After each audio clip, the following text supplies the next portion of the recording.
What's going on, everybody? Welcome to the Cookie Club with JD and Dom, episode 6, presented by Insomnia Cookies. And we are taping this on a Monday, which means today is JD Davis's birthday.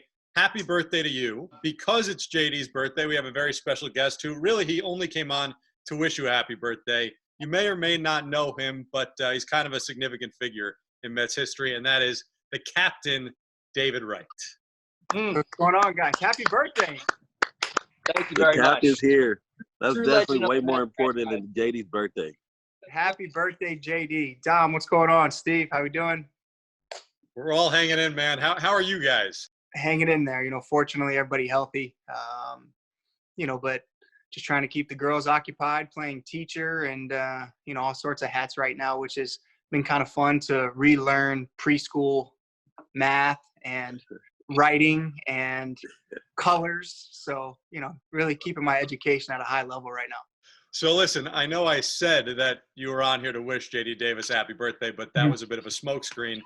You're here because, quite frankly, we learned last week when you were on a podcast with The Athletic that you have a bone to pick, not just with our title sponsor, Insomnia Cookies, but also with JD Davis and Dom Smith and what they represent. So I'll let you have the floor here, and you can say what you have to say.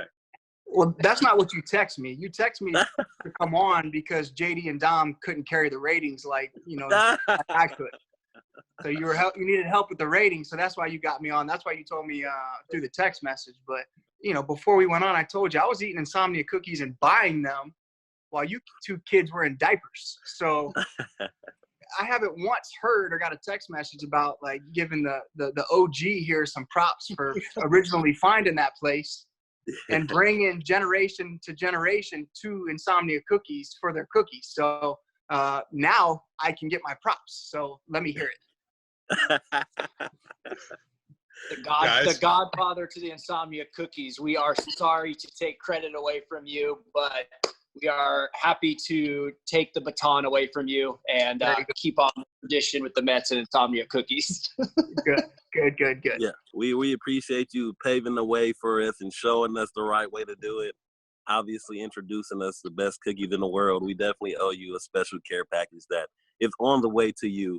As soon as everything settles down, we'll have it for you. Let me say this first. They're the second best cook in the world. Insomnia hasn't done anything for me. So let's get There we go. Dave Racaniello makes the best cookies. Yes. Insomnia might be a close second, but Dave Racaniello, the bullpen catcher, I don't know if you guys have had him. Those are the cookies you guys need.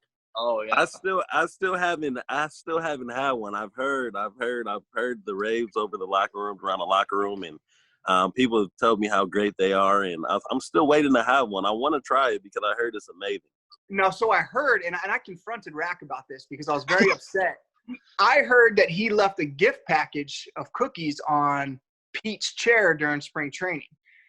And I applauded him because he's hitching his wagon to one of the better guys you could hitch your wagon to. So Exactly. You guys need to get on Rack to take care of the cookie club as well. It's not just Pete, getting cookies. It shouldn't just be Pete. How about take care of the whole clubhouse? So I'll get on Rack and we'll make sure that you guys have cookies ready come spring training 2.0. You know what? David is absolutely right. He only gave them to Pete, which is very understandable. We had to go over to ask Pete for some cookies. And obviously, Pete being the nice guy saying, yeah, try a cookie. And I think it was cookies and cream. I'm not 100% sure, but Rack didn't make any announcement that he made cookies or anything like that and just snuck it to Pete. Hopefully he get like maybe a tweet or something or an Instagram post. Right. But you know what? Right. You know what? They were pretty good. They were awesome. I have to agree with that. He's got some talent into making some cookies. Everybody has been asking this question about Pete Alonso, if he is going to be the next captain of this organization at some point. And now we learned that he tried to hoard the cookies, that he wasn't willing to give them. I got to tell you, I know David. I was covering David for a little bit when he was the captain. If he would have gotten those cookies, they would have been spread out. He's got a little bit to learn. Strike one against Alonso. Probably my favorite moment since I've been doing this job is when we landed in Philadelphia. You're about to make your return, David, and we get into the lobby of the hotel in Philadelphia at maybe 1:32 in the morning, and you are standing there in full uniform holding boxes of Insomnia Cookies for everybody as we walked in. So you need to give us some background on this. How did you come up with the idea? Who knew about it? Did anybody have any idea this was happening? And why did you determine, okay, I'm not just going to deliver the Insomnia Cookies, but I'm going to be in full uniform at this point? I mean, that's a great question. I think it was just more boredom than anything. I had spent, no offense to Port St. Lucie, but I had spent the majority of my summer down in Port St. Lucie rehabbing. So to be able to put on a big league uniform for the first time in a long time, it felt pretty good. It fit pretty good. I hadn't gained too much weight down in Florida. Quite frankly, I didn't know a lot of the guys that we had traded for very well. We traded for Juan Uribe, Kelly Johnson, I believe Tyler Clippard. We had some new faces, and I was like, I'd like to meet these guys before taking the field with them for the first time. So I was like, I'll hang out in the lobby. I'll, wait for the guys, say hello, shake some hands, give some hugs, and then go get some sleep. Then I was like, man, I'm kind of hungry. Let me go to my spot, Insomnia Cookies, and grab some cookies for me to tide me over. And I'm like, wait a minute, let's get a tray of cookies for the guys, for the traveling crew.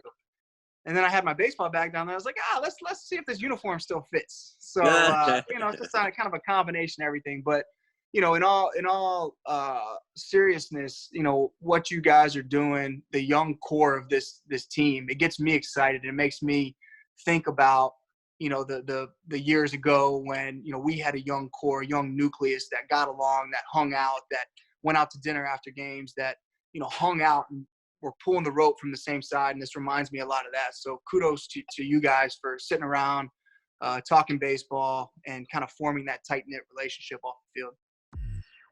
Dom was talking about how when he was coming up, he saw some of the things you were doing, David. And he actually talked about this unprompted on the show last week about how he had to learn in his first spring training from watching you what it really meant to put in the work and be a successful big leaguer. I think the quote was he went back to Kevin Morgan. Correct me if I'm wrong, Dom. What'd you say to Kevin Morgan? You were like, man, so these guys are like really good at baseball.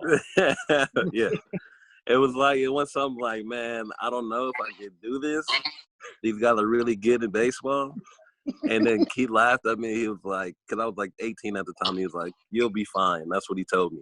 But it was just funny. I mean, to be 18 and be over there and, just, see him, go through his routine, his presence at the plate and just the way, he just handled business. It was just really unbelievable. It was a special thing to watch. I appreciate that. Yeah. Funny story is, Dom, I called you on draft day, right? Yeah, you did. So I've known Dom for quite some time, and I feel like I've almost been a teammate with Dom's for a long time because I rehabbed so much the last couple of years. I almost went up with Dom. Yeah. Me and Dom kept getting promoted together throughout the minor leagues. So it's pretty funny to talk to in his case a kid when he was 17, 18 years old getting drafted and kind of see his development. David, I know you don't have that same background with JD, but here's a little thing that you probably don't know, but he's got a little background with you because JD, if I'm remembering this correctly, didn't you have a coach when you were growing up who made you hit like David Wright? Yep. The whole twist the knee in, twist the toe in and everything. I did it for about 2 years and I swear I got to high school and I hit like 2 for 6 and I was like, no, I'm done with it. And then they taught you the right way and you became a good player. That's right. Exactly. I really wish I could see this David Wright impression from you, JD. Like I really wish I could see it. See, what people don't get is it wasn't a style. It was just my lack of bat speed made the ball go to right center field. That's what people don't get is like, how do you go to right field? How do you go to right center? It's like my bat's slow, man. It's just I can't catch up and pull it. We were talking last week about the Michael Jordan documentary, the Bulls documentary that everybody's watching right now. What we were talking about, though, are the guys with that as close to that competitive fire as we're seeing with Jordan. And the two that they mentioned were McNeil, who we obviously see out there on a day in, day out basis, but also Jake. All right, so first, McNeil, funny story, again, rehabbing, shocking. But I was with McNeil in St. Lucie, and he got called into they asked him to come into the front office of St. Lucie, Tags and Traer down in Port St. Lucie. And they're like, dude, you got to cut out the obscenities that you're yelling after striking out. He's like, there's 12 people in the stands and they can hear everything that you say. So let's pump the brakes a little bit, guy. So that's actually kind of funny. But yeah, Jake is a different type of intense. The fire that burns within him is amazing. And it's not like outwardly where you're not going to see him break a lot of stuff, or although I do have a great memento from Jake. He got beat up a couple starts, and I was hurt at the time, and he was really good, obviously, at the time. And he came in after like his second or third poor start, which is shocking that he would have that many starts. And he ripped his jersey off, and buttons are flying everywhere, and he just threw it in the middle of the ground. And I'm trying, like, I'm being serious, but from afar, like, I'm trying not to laugh. So then he tries to pull off his Nike shirt, and he's like trying to Hulk Hogan it. And he's going, and it won't rip. No. So finally, he just sits in his chair and he looks at me and goes, "I give up." So to this day, I took the jersey that he ripped off with the buttons, and I have it somewhere. And I'm gonna put it in my memory. I want Jake to sign that for me. But the fire that Jake has is from within, and like he takes it personal. When he's on the mound, it's like a mano-a-mano thing where not only does he want to beat you, but he wants to embarrass you. And that's a different level.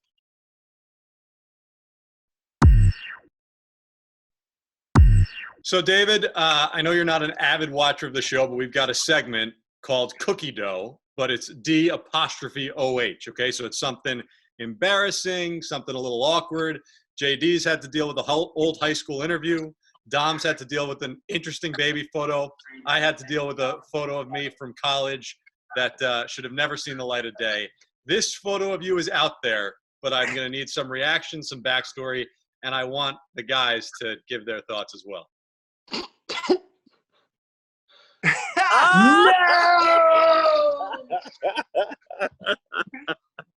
Hey, little Rico Suave with Jose.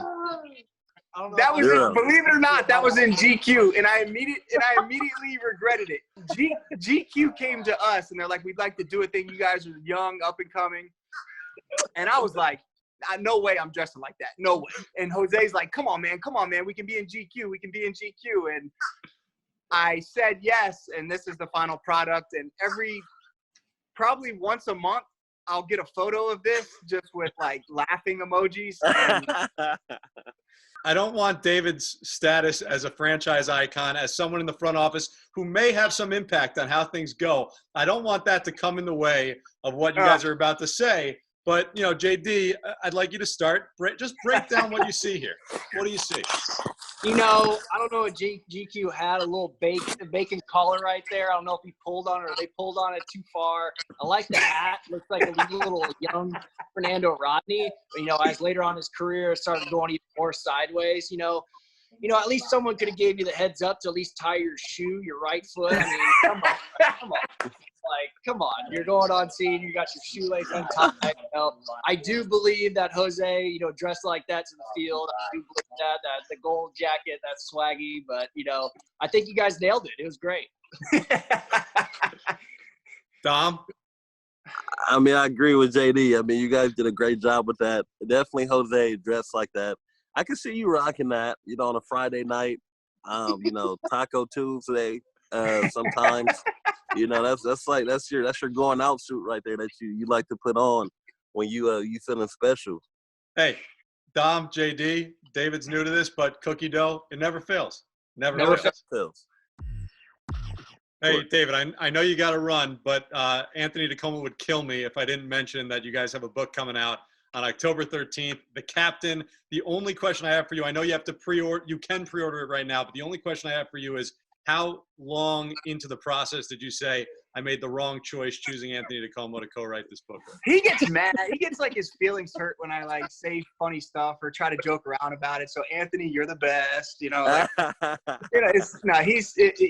spent a lot of time, a lot of hours, doing research and doing stuff for this book. I'm excited about it.